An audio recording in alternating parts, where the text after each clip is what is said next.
gold and silver having, or especially silver, having just so much value added to it so quickly, a lot of people have been, moving from physical and moving into miners. And I think there's been a huge tsunami of investors doing that. And so that's why one of the reasons why I think gold miners have done so well, and silver miners as well, because money's come out of physical silver and it's moving into the miners.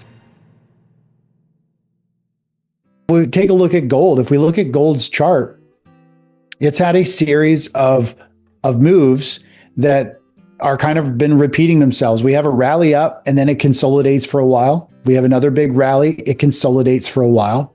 We've had this over and over, and usually each time it's around a 20% move. And we've just had another one.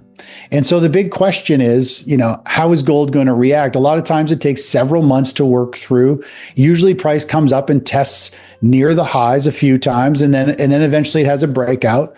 And so we're kind of back up testing these highs, and we're starting to see, I feel like it's a little exhausted, and gold may pull back and it might build a launch pad to start to break through again. And if it does show signs of a breakout, then it could be a very good trade, because the next move for gold based on Fibonacci is telling us around 6,100. So there's some pretty good upside for gold still.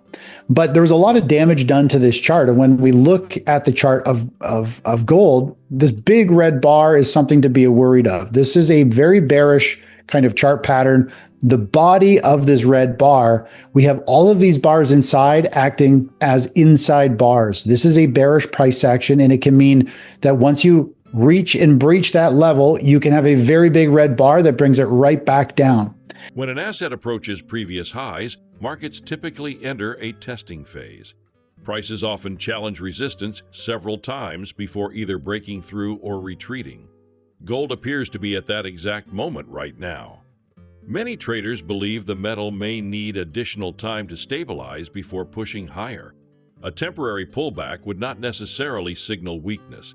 In fact, it could allow gold to construct a stronger technical base.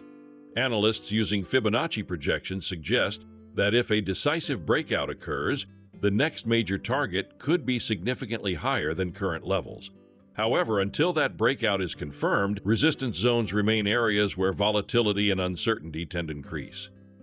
And we saw this in silver back in 2011, actually. If we look at the silver chart, down at the bottom, we had this huge red bar, and then you have all these inside bars. It works itself back up, and then it breaks and resolves to the downside. So that's like a visual of kind of how that can play out. And so that's kind of what we're trying to figure out with gold. It's either it needs to put in more time and build more of a launch pad and prove that it's not just going to get rejected here. But I do like gold. If gold builds a nice launch pad and takes some time to recover, hopefully we don't have like more war stuff that just creates it to pop and take off, because I feel like getting up into this range at any point, I think we could actually see another big bout of selling. And if for some reason something in the Middle East seems to kind of get somewhat resolved, or bombs stop getting dropped and things like that, we could very quickly just naturally see the fear dissipate and gold pull back very quickly. So I think gold has quite a bit of risk up at resistance. And because we just had peak news and we're at peak price, I think there's more potential for it to pull back at this point. But over time, I do still like gold if it can build a bull flag and then eventually have a nice breakout. While gold's long-term outlook remains strong, certain technical patterns demand caution. Large bearish candles on price charts often represent moments when sellers aggressively entered the market. When these dramatic moves appear, they sometimes create zones of instability where future selling pressure can return. Traders often watch how prices behave around these levels. If markets revisit them without strong buying support, sharp declines can follow. Similar patterns have occurred in precious metals before.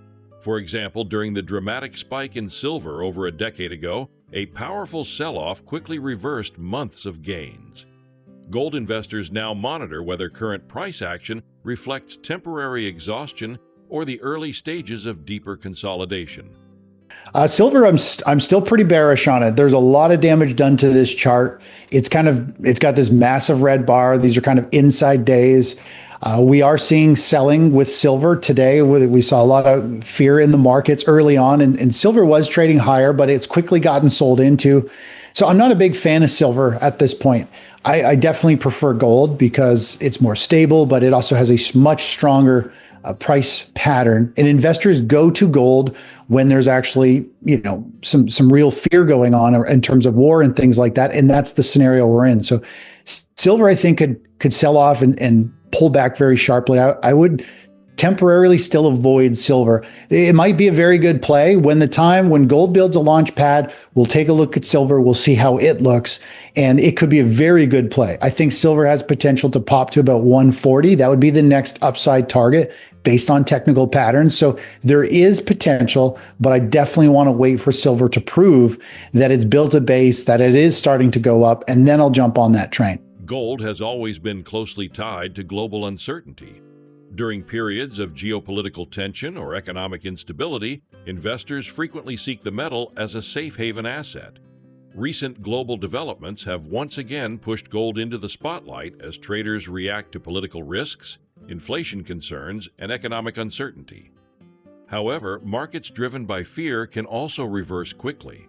If geopolitical tensions ease or financial conditions stabilize, the urgency that drives investors toward gold may temporarily fade.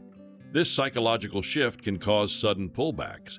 For this reason, many analysts believe gold may need time to build a solid base before making its next sustained move upward. Yeah, when we take a look at this, the miners have definitely they've already pushed to some highs. They've definitely been leading the way with gold, and there's been a huge talk, in the precious metal space of, gold and silver having, or especially silver having, just so much value added to it so quickly. A lot of people have been, moving from physical and moving into miners, and I think there's been a huge tsunami of investors doing that. And so that's why one of the reasons why I think gold miners have done so well, and silver miners as well, because money's come out of physical silver and it's moving into the miners.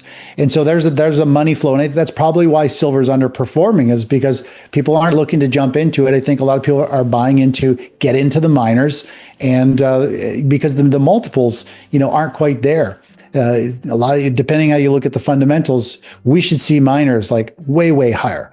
But so that's what I think's going on. The fact that we've seen gold stocks and miner stocks, they've pushed to new highs. I think that's a good sign overall, but there's definitely a movement away from physical silver and into miners. And I think that's why we're seeing miners push to all-time highs and silver has stagnated. So again, when gold has a bullish chart pattern and when I believe it's breaking out for real and not just based on some type of news, I want to look at miners as well. Typically, gold, silver, and miners, they are the same play. You can generally hop on any of them at the same time, and they should move. It's just which one has the best potential for gains with the least amount of downside risk. And that's just the way I look. While gold has remained relatively resilient, silver has struggled to maintain the same strength. The metal's price chart shows signs of heavier technical damage compared with gold. Sharp downward moves followed by uncertain consolidation often indicate a market still searching for stability. Another factor influencing silver's performance is capital flow. Many investors interested in precious metals have shifted their attention toward mining companies rather than physical silver. As funds move into mining equities, silver itself may temporarily underperform. Until silver forms a clearer base and demonstrates stronger upward momentum, some analysts prefer gold as the more stable and predictable precious metal investment. Yeah. So if the stock market, based on our strategy, our asset reinvesting strategy, has the stock market in a downtrend saying don't hold stocks, generally we're not going to hold stocks, and we're not going to touch miners simply because they are a stock stuck in the stock market. And if the tide is going down and stocks are falling, miners are going to have this headwind to battle to keep moving up. So that's one reason why I really like gold. Is because it breaks free of the stock market, and gold can provide very exceptional high probability trades. It can provide great returns, and you don't have the downside risk or that third dimension of like, Are gold miners going to move up if the stock market falls? In a lot of cases, they do, but not very much. And, it could take 2 or 3 weeks to move up in price like we've had right now. And then one day it all gets wiped out. And that's the problem with the way the stock markets and things move is the markets fall 4 to 7 times faster than they rise.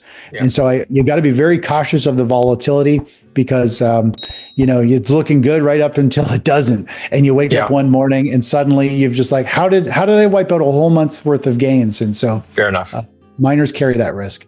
Gold mining stocks have recently shown impressive strength, in some cases reaching new highs ahead of the metal itself. This leadership can be encouraging because miners often move earlier in a precious metal cycle. Yet these companies also carry a unique risk. They remain stocks. That means their performance is influenced not only by gold prices, but also by the broader equity market. If global stock markets decline sharply, mining shares may face significant pressure even when gold itself holds steady. For many investors, this is why physical gold or gold-backed assets remain attractive. The metal can sometimes move independently of stock markets, providing diversification during periods of financial turbulence.